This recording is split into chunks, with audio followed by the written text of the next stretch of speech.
Waalaikumsalam. Alhamdulillahirrabbilalamin. Wassalatu wassalamu ala asrofil anbiya'i wal mursalin Sayyidina Muhammadin wa ala alihi wa ashabihi ajma'in, amma ba'du. Pertama-tama yang paling utama, marilah kita panjatkan puji syukur kita kehadirat Allah Subhanahu wa taala yang telah memberikan kita banyak sekali kenikmatan sehingga kita semua masih dapat berkumpul melaksanakan kegiatan podcast bersama Bapak Kiai Abdul Wahab dan pengurus sekaligus putra dari Pak Kiai Bapak Ustadz Irfan Ilmi SPDI. Dan tak lupa salawat serta salam tetap kita limpah curahkan pada junjungan Nabi besar kita Nabi Muhammad SAW yang telah membawa kita dari zaman jahiliyah sampai ke zaman Islamiyah. Semoga kita semua mendapatkan syafaatnya di yaumul akhir nanti. Amin amin ya rabbal alamin. Yang saya hormati, mungkin nanti dapat hadir Bapak Kepala Sekolah SMK Karya Guna Bakti 1, Bapak Pentarianto SPD. Yang saya hormati Bapak Kasek Kesiswaan, Ibu Susi Tesukasi. Mungkin di sini kita alhamdulillah diberikan kesempatan yang sangat berbahagia, sangat mulia sekali ya dapat berbincang-bincang langsung dengan Bapak Kiai selaku Kepala Pondok Pesantren Al Inayah dan langsung juga dengan pengurus sekaligus putra dari Bapak Kiai, Bapak Ustadz Irfan. Mungkin pertanyaan pertama dari saya, apa sih Pak kalau boleh tahu alasannya dari Bapak sendiri untuk membangun sebuah... Jadi kalau melihat ke dalam sejarah, jadi Pondok Pesantren Al Inayah ini dulu pertama kali didirikan tahun 1989 oleh Bapak Kiai Haji Solihin bin Bapak Kiai Haji Jazuli. Beliau itu adalah kakek kami dan juga sekaligus bapak mertua daripada bapak saya. Nah, dulu mah tidak langsung berbentuk wujud pondok pesantren. Jadi pada saat itu dulu tuh mulai merintis itu hanya sebatas madrasah dulu, musola dulu Pak. Madrasah dulu. Jadi majelis dibuat majelis. Seiring berjalannya waktu semakin ramai. Sebab kan zaman dulu itu kesini tuh Pak Ustadz belum masuk listrik. Iya, jadi masih pengajian itu masih menggunakan dulu mah bahasnya patromak gitu ya. Jadi kalau habis ngaji itu suka ngebul pada hitam. Zaman dulu. Jadi kemari-kemarinya semakin maju, listrik juga belum ada. Jadi azan itu pakai aki. Jadi nyala lumayan. Nanti kalau akinya habis dicas. Nanti terus kesininya sudah mulai masuk listrik. Cuma tombol kontrolnya itu nggak di sini Pak Ustadz. Jadi di pinggir jalan di sana. Jadi nanti di mana-mana jepret nih misalnya nggak kuat dia. Jadi nyalain dulu ke sono. Belum musim HP. Jadi jalan kaki itu seperti itu. Sering berjalannya waktu, lama-lama kelamaan, akhirnya madrasah dibangun dengan swadaya masyarakat. Semuanya juga ikut dalam pembangunan. Akhirnya terbangunlah masjid. Dari masjid tersebut kesininya murid semakin banyak, yang ngaji semakin banyak. Akhirnya kita mencoba pembebasan lahan tanah di sekitar madrasah sini dan akhirnya bangunan sudah ada, barulah kami buat plang di pinggir jalan itu pondok pesantren. Jadi kalau untuk berbicara awal memang tidak ada niatan untuk membangun langsung pondok pesantren gitu. Karena memang niat awalnya dulu itu hanya sebagai sebuah madrasah. Karena seiring dengan berjalannya waktu, minat masyarakat juga besar, akhirnya terbangunlah pondok pesantren Al Inayah itu seperti itu, Pak Ustaz.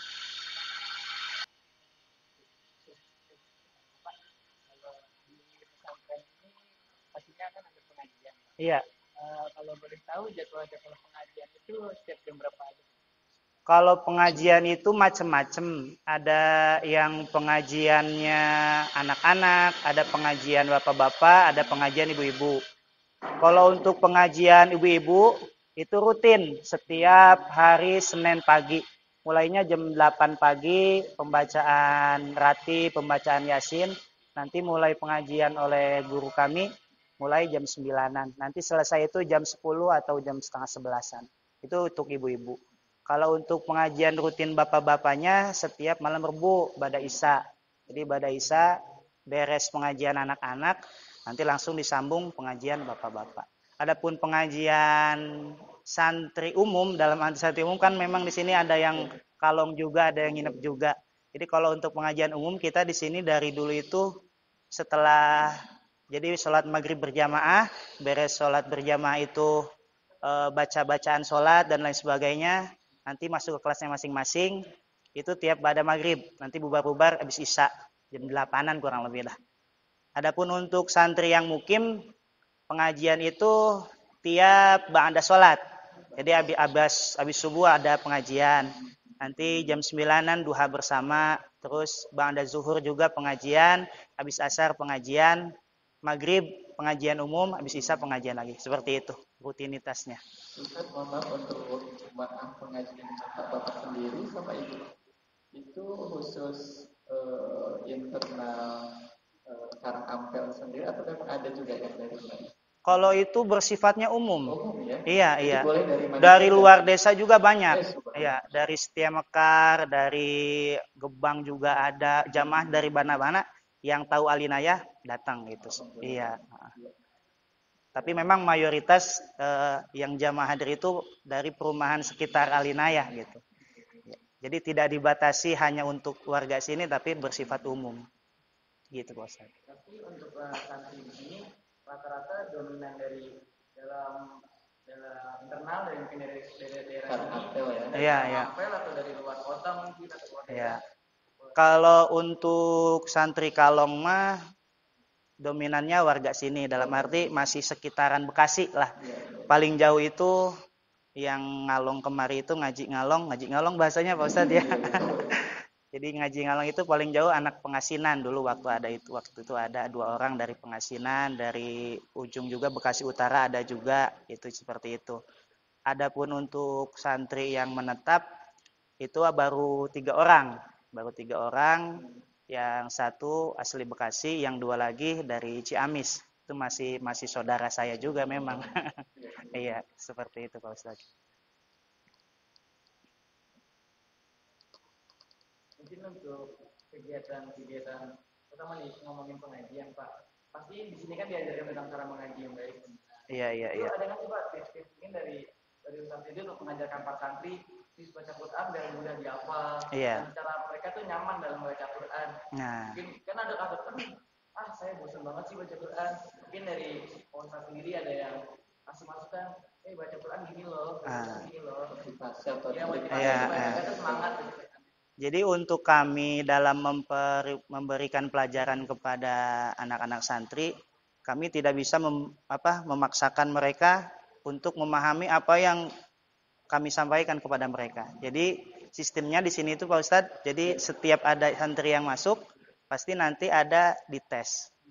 Tes itu bukan maksudnya untuk apa-apa ngetes santri gimana biar malu, enggak. Jadi untuk dilihat sampai di mana kemampuan si santri, nanti kemampuan dia dimasuk di kelas dia yang mana gitu. Jadi usia nggak jadi patokan. Oh usianya udah besar, nanti kelasnya tinggi, enggak. Jadi sesuai dengan kemampuannya. Sebab kalau misalnya usianya mohon maaf misalnya sudah besar, tapi beliau belum mampu misalnya dalam segi keilmuannya. Kalau nanti kita ditaruh di kelas yang tidak sesuai, takutnya nanti dia tidak bisa mengikuti pelajaran dengan baik. Jadi seperti itu. Jadi kita selalu makanya ada kelas-kelasnya. Untuk kelas awal mungkin lebih kepada pengenalan huruf hijaiyah. Nanti kelas selanjutnya adalah sambung huruf. Setelah sambung huruf nanti kelas selanjutnya sambung kata. Nanti kalau sudah agak lancar Al-Qur'an, nanti baru di situ diselipkan fikih dasar, tauhid dasar, tajwid dan seperti itu. Dan selanjutnya nanti kelas akhir ada yang namanya pembelajaran kitab kuning, seperti itu maksudnya. Bertahap lah intinya. Supaya segala sesuatu bisa tercapai kan harus bertahap. Pada dasarnya setiap pesantren itu pastinya punya visi misi ya Pak. Iya. Untuk visi misi pesantren Alinayah itu sendiri itu kalau boleh tahu apa ya? Iya. Kalau untuk visi kita di sini, visi kita adalah terwujudnya generasi yang berakhlakul karimah dan berilmu. Sebab kami selalu mengingat perkataan guru kami, bahwasanya akhlak itu satu tingkat di atas ilmu. Bahkan beliau katakan orang berakhlak pasti berilmu, tapi orang berilmu belum tentu berakhlak. Makanya visi kami ini adalah terwujudnya generasi yang berakhlakul karimah dan juga berilmu. Adapun untuk misinya yang pertama adalah menanamkan nilai-nilai keislaman dalam jiwa santri melalui sistem pendidikan pondok pesantren. Jadi biar tertanam dulu di dalam hatinya. Kalau sudah tertanam, lanjut kepada misi yang selanjutnya adalah menumbuhkan kecintaan terhadap Islam sebagai pedoman hidup melalui pembelajaran kitab-kitab kuning. Sebab di situ kan banyak sekali nilai-nilai Islam yang bisa kita pelajari, dan dengan itu bisa tumbuhlah nilai cinta keislaman kepada Islam di situ. Dan kalau memang sudah tertanam dan sudah tumbuh, nanti poin selanjutnya misinya itu adalah mencetak santri yang mandiri, kreatif dan tangguh di setiap waktu dan keadaan. Mungkin untuk visi misi sementara seperti itu Pak Ustadz. Iya. Luar biasa sekali. Iya. Jadi mudah-mudahan dengan punya visi-visi seperti tadi itu bisa teraplikasi. Iya, amin. Karakteristik untuk santri kita yang ada di Alit. Iya, insya Allah. Nah, mohon maaf Bapak. Nah, ini cerita sedikit ya pengalaman pribadi saya. Saya kan dihitung pengetahuan Islam, agama, Al-Quran itu kan kurang. Saya tuh pingin banget dari dulu tuh masuk pesantren. Iya. Tapi dari mungkin di SMP rasa keinginannya tuh masih setengah. Iya. Karena saya pernah dengar dari guru saya, kalau masuk pesantren itu jangan setengah hati. Iya. Karena takutnya ilmunya nggak masuk. Nah, jadi saya tuh buletin tuh pengennya tuh SMK, ini tuh pengen pesantren. Iya. Ternyata ibu saya bilang udah telat, mendingan masuk SMA SMK aja. Iya. Nah, akhirnya saya masuk SMK. Tapi saya tuh masih ada keinginan buat belajar Islam lagi. Iya. Nah, saya udah punya pikiran untuk planning ke depannya, lulus SMK, saya ingin pesantren. Pesantren. Itu menurut Pak Ustadz Irfan tuh itu telat atau bagaimana nih Pak? Kalau berbicara masalah telat atau enggak sih sebenarnya tidak ada kata telat Pak Ustadz ya. Sebab kan yang namanya cari ilmu itu kan minal mahdi ilal lahdi. Iya. Jadi sebenarnya tidak ada kata telat kalau berbicara masalah telat. Mungkin kendalanya kalau misalnya kita masuk pesantren setelah lulus SMK itu mungkin kita harus kuat, dalam arti kuat mental. Sebab nanti pas kita masuk pesantren pasti nanti dalam satu kelas itu tidak mesti seumuran dengan kita, teman-teman sekelas kita itu. Sebab kita kan memang masuk kelasnya itu berbeda. Dalam arti anak-anak yang lain mah lulus SD atau lulus SMP sudah masuk pesantren mungkin ya. Kalau kita kan karena lulus SMK dan juga mungkin setiap pesantren juga ada awal-awal itu dites. Ya makanya kita harus kuat mental, dalam arti kita harus menerima gitu. Dalam satu kelas itu banyak teman-teman kita yang tidak seusia dengan kita. Itu biasanya ada minder-minder di situ Pak Ustadz. Jadi kalau bicara telat nggak ada kata telat dalam mencari ilmu. Itu seperti itu. Insya Allah kalau dari saya kan karena udah bertekad dan saya tuh udah bulat ingin pesantren. Insya Allah sih kalau dari saya enggak. Iya, insya Allah. Tapi itu biasanya tuh ada nggak sih Pak pesantren yang nerima udah lulus? Kan biasanya saya pesantren kan cuma SD, SMP, SMA mungkin. Apa yang mungkin sudah kerja ingin pesantren lagi tuh ada nggak sih Pak? Justru kalau adanya ibaratnya pesantren identik dengan anak lulusan SD, anak lulusan SMP, SMK itu agak sebelah mari ya Pak Ustadz ya. Kalau zaman dulu itu malahan pondok pesantren itu isinya anak-anak yang memang tidak sekolah Pak Ustadz. Itu seperti itu. Jadi kayak zaman saya dulu kan mondok itu lulus SD. Nah, itu teman-teman saya pondokan itu rata-rata usianya itu memang sudah lulusan SMK semua. Iya, udah lulus. Iya, Jadi rata-rata kalau memang bicara pesantren banyak yang bahkan sampai menikah dapat jodoh di pesantren. Jadi seperti itu. Tapi jangan niat mau nyari jodoh. Tapi itu setahu saya kan pernah saya ngobrol sama orang yang pesantren. Nah, saya nanya, "Bang, kalau pesantren yang udah lulus itu boleh nggak sih pesantren lagi?" Boleh. Namanya kalau nggak salah Salafi. Salafi ya. Itu perbedaan pesantren Salafi dengan pesantren-pesantren yang mungkin ya saya bilang tadi yang tipe kayak sekolah. Itu perbedaannya. Kalau dalam istilah pesantren itu ada yang namanya Salafi, ada yang Kholafi. Kalau Kholafi itu sama-sama Salafi, Kholafi itu sama-sama santri. Cuma kalau Kholafi mah santri tersebut pesantren plus sekolah. Jadi Kholafi itu jadi anak Kholafi itu pesantren plus sekolah. Ada Salafi, kalau Salafi mah hanya pesantren. Jadi dia enggak sekolah tradisional. Itu bedanya, jadi itu mah hanya istilah aja, kholafi, salafi. Ada bahasa istilah seperti itu udah zaman-zaman sekarang. Kalau dulu-dulu nggak ada, santai-santai aja.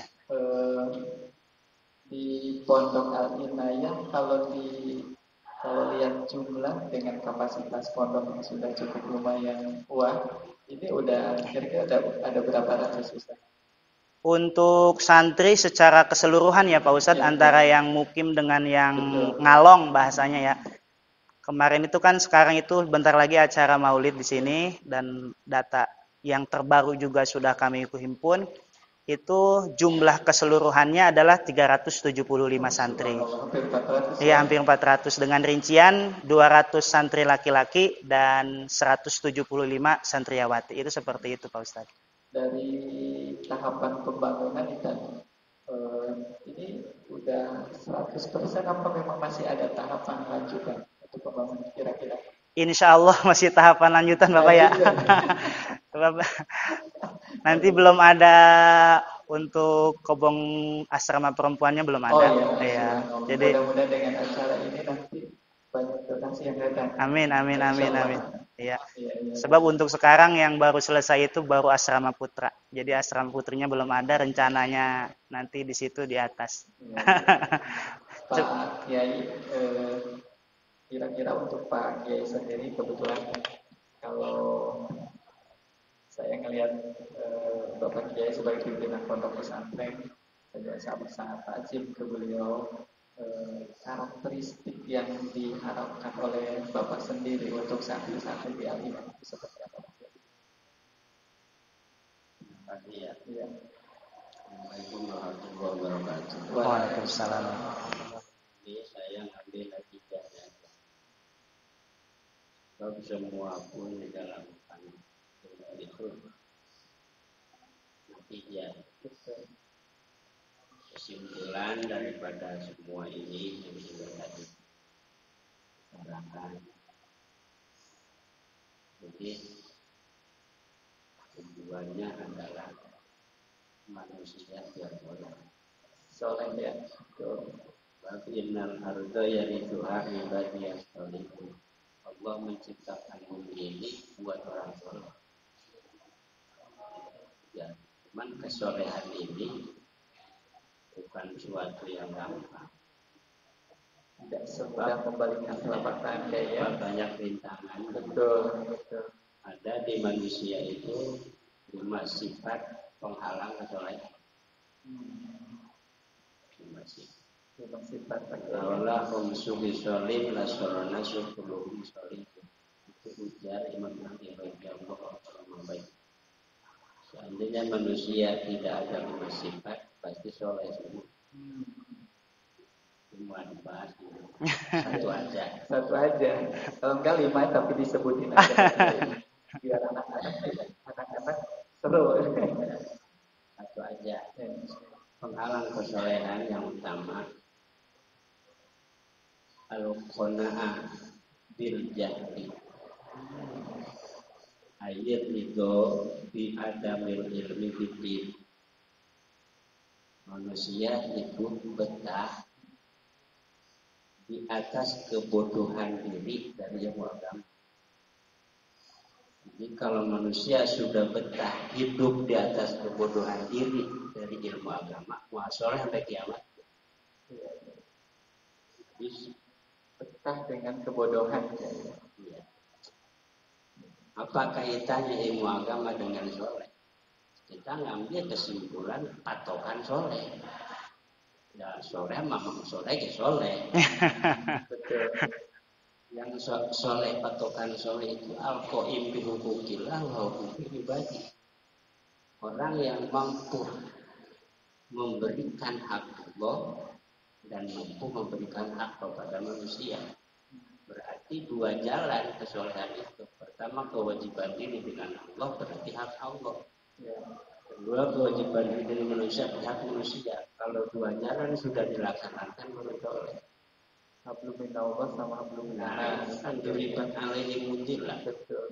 Aina masjidiku illa bihab minallah wa hablum minannas. Sampai apapun, dimanapun, manusia itu bakal mendapatkan kehinaan kecuali tadi dua jalan.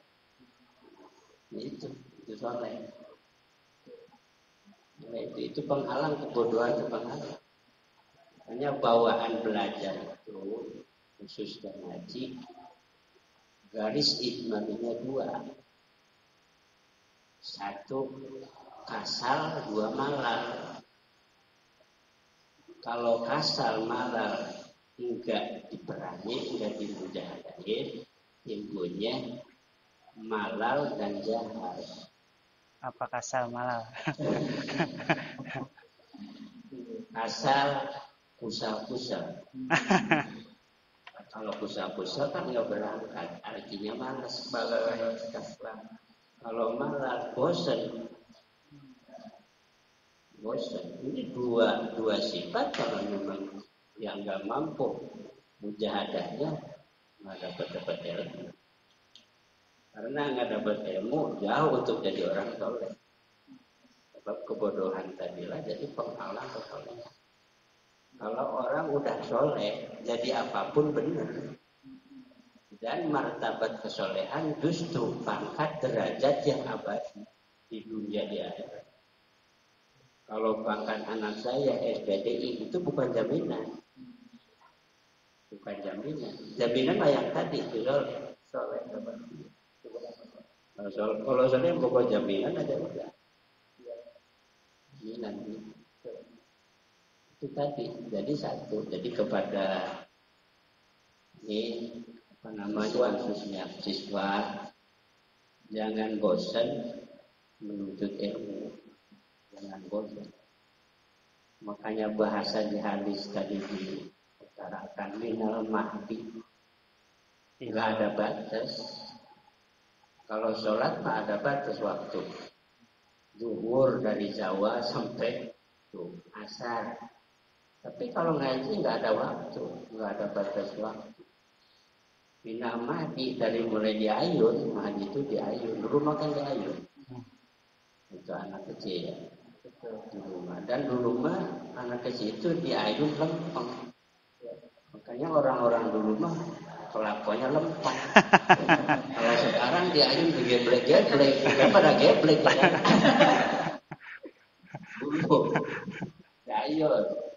Maksud apa di ayun? Ya orang tua. Albert Madrasatul Ula. Rumah itu tempat belajar pertama. Hati-hati anak. Itu kesimpulannya. Pak Kiai, kebetulan SMK Karya Guna Bagus atau Bekasi sekolah nasionalis Pak Kiai ya. Sekolah nasionalis itu berarti sekolah bukan religius, bukan agama. Tetapi target pimpinan kami, Kepala SMK KGB Saritu itu mengharapkan siswa-siswi SMK KGB walaupun bukan santri di Hari Santri Nasional ini ingin anak-anak kami itu punya karakteristik seperti santri yang tadi disampaikan Pak Kiai.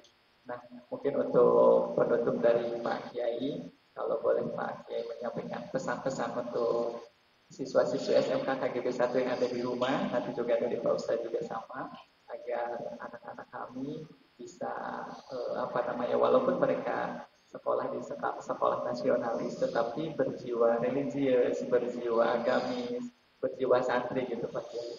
Mohon arahan untuk anak-anak kami. Santri belum tentu nyantri. Santri belum tentu nyantri. Yang jaminan nyantri.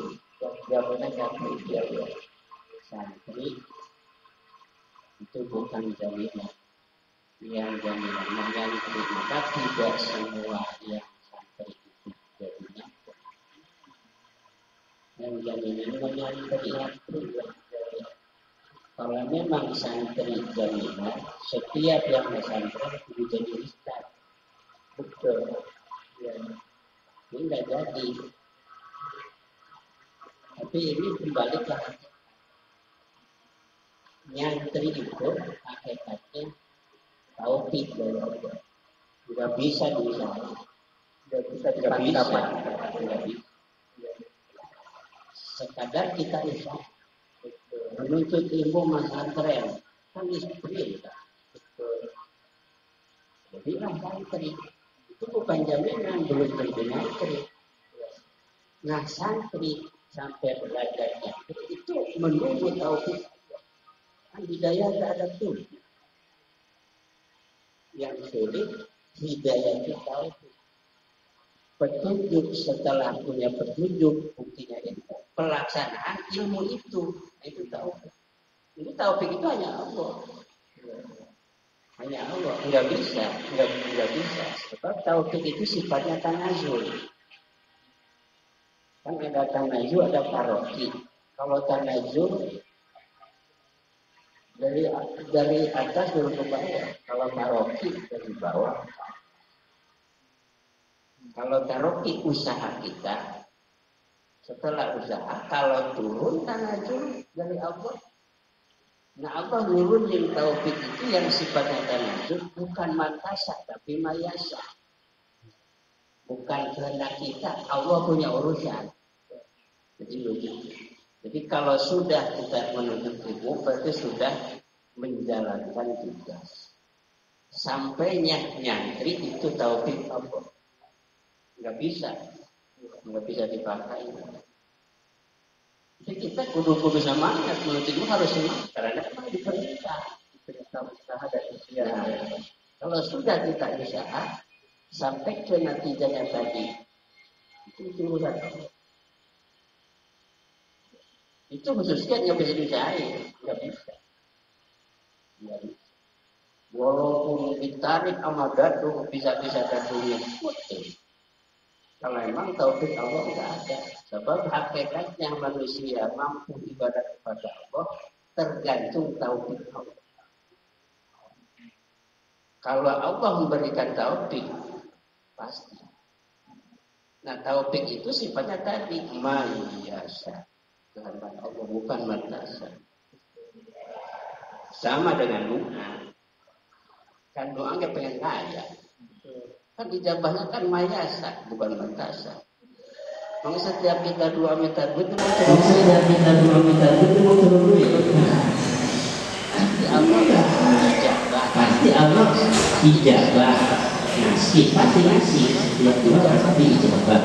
Cuma ijabah Allah itu satu, mayasa sekarang Allah. Yang kedua, ijabah doa. Allah itu ijabah doa untuk hamba-Nya. Allah itu suka memberi sesuatu yang tidak diminta. Tetapi yang tidak diminta itu lebih masalah buat dia. Sebab hakikat yang kita minta kan kita tidak tahu masalah juga. Contoh gimana tuh ya? Contoh. Menurut kontak itu minta duit. Ya. Duit. Tahu itu lambat. Begitu tidak mau pasar, ya kotor. Udah cepat ada mobil dari kita, kita ditabrak dengan diri. Tapi alhamdulillah motor selamat, kita dapat. Bisa yang ijabahnya itu yang malam tadi itu lebih masalah. Sebab itu lebih masalah buat dia. Sekarang bagaimana aja kita dikasih duit tapi mana? Bagaimana kita dikasih duit udah gitu saja. Terima kasih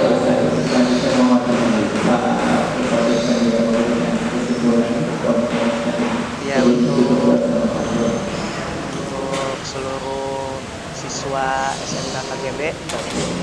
Satu, ya pesan saya ya dalam kehidupan kita kan suka melihat orang itu berjalan itu menggunakan dua kaki, ada kaki kanan, ada kaki dan keduanya itu harus seimbang. Kalau kedua kaki itu salah satunya aja ada yang misalnya istilah mohon maaf misalnya, pasti jalannya juga pincang lah bahasa. Itu ibaratnya ilmu dunia dengan ilmu akhirat. Jangan sekali-kali dalam mencari ilmu dunia kita melupakan ilmu akhirat. Sebab kalau kita sampai terlalu fokus memperbaiki masalah keilmuan dunia tapi lupa terhadap ilmu akhirat, ibarat orang berjalan mah jalannya pincang, kan kalau orang yang pincang itu kan kelihatannya kurang ideal ya, walaupun dari misalnya physically bagus ya, misalnya kelihatannya mapan segala macam kan belum tentu rohaninya bagus. Ini salah satu fungsi daripada ilmu agama adalah mengisi rohani di dalam diri kita. Makanya kan ada istilahnya kalau ceramah itu Pak Ustadz siraman rohani, mungkin memang harus disiram. Dalam hal ini ya walaupun memang zaman sudah seperti ini adanya ya, biasanya kalau istilahnya anak pengajian itu jadul ya, katanya udah jadul udah zaman, kita jangan terbawa arus. Makanya kita harus tetap pada poros yang sama yang telah dianjurkan oleh Nabi kita Muhammad SAW, harus mencari ilmu, mencari ilmu dunia karena memang kita hidup di dunia, dan juga jangan sampai melupakan ilmu akhirat sebab nanti kita akan kembali ke akhirat. Mungkin dari saya seperti itu. Terima kasih Pak Ustaz SPDI, terima kasih Pak Kiai. Sebelum ditutup mohon berterima kasih untuk kegiatan podcast hari ini Sabtu Nasional bersama SMK Negeri 1 dengan pembacaan sepatah dua Fatihah kata doa. Mohon doanya untuk siswa-siswi KGB dari Tuhan dan Tuhan Salam. Iya.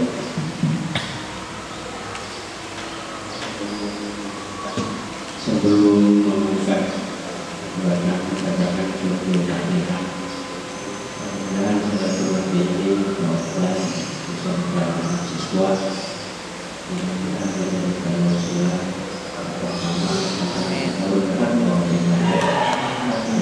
Allah memberikan kita yang taufik, kita semua diberikan ilmu duniawi, ilmu agamawi, sehingga kita akhirat Al-Quran kemudian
demikian para akhlak muda siswa-siswi SMK Kalibun Bakti 1 Kota Bekasi, bincang-bincang kita bersama pengurus dan pimpinan, langsung dengan pimpinan Pondok Pesantren Al-Inayah Bapak Kiai Abdul Wahab Sa'awami, didampingi langsung oleh putra beliau Ustaz Irfan Ilmi SPDI. Mudah-mudahan bincang-bincang yang sudah dilakukan pada kesempatan petang sore hari ini bermanfaat untuk siswa-siswi SMK Karya Bunda Bakti 1 Kota Bekasi pada khususnya, umumnya untuk seluruh yang menyaksikan YouTube SMK Karya Bunda Bakti 1 Kota Bekasi. Demikian akhirnya saya Habib Buswara dan didampingi oleh Septian Dewi Nur Cahyo sebagai ketum dan Muhammad Rahmi Budiawan sebagai Ketua Harian OSIS SMK Karya 1 mohon undur diri. Cukup sekian dan terima kasih. Kurang lebih mohon maaf. Assalamualaikum warahmatullahi wabarakatuh.